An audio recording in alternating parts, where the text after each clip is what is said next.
Welcome to video 11, Profitable Gamble.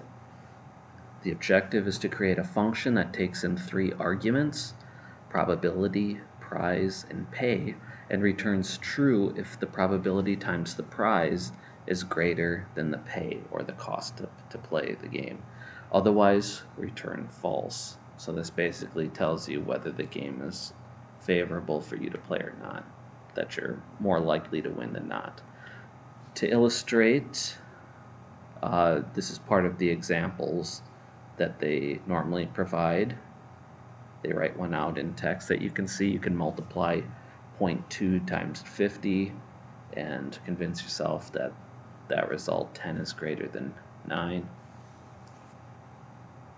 And when you subtract them out, 10 minus 9 is 1, which is greater than 0. And that would be true.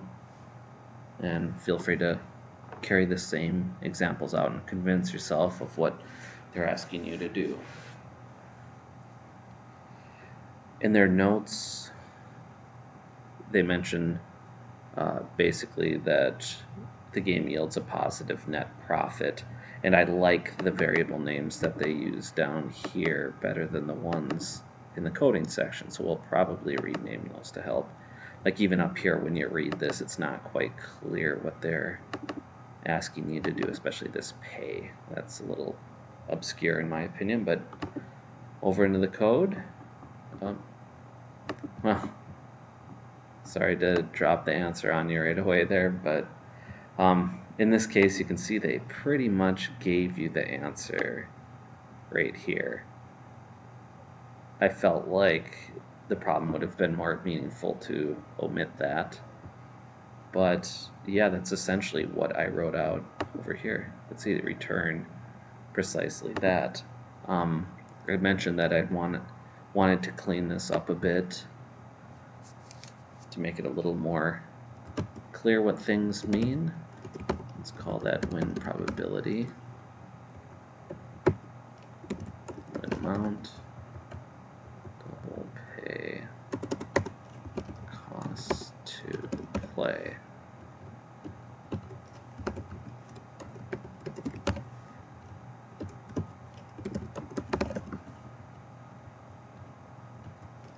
Win probability.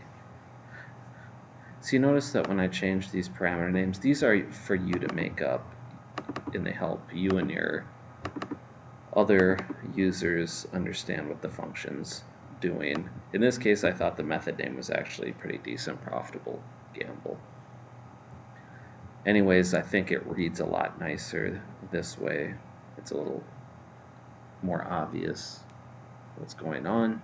So that's probably how I would have cleaned this one up.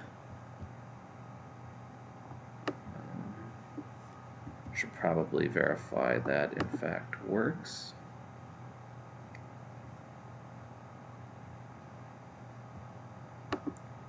Code, we'll replace that again.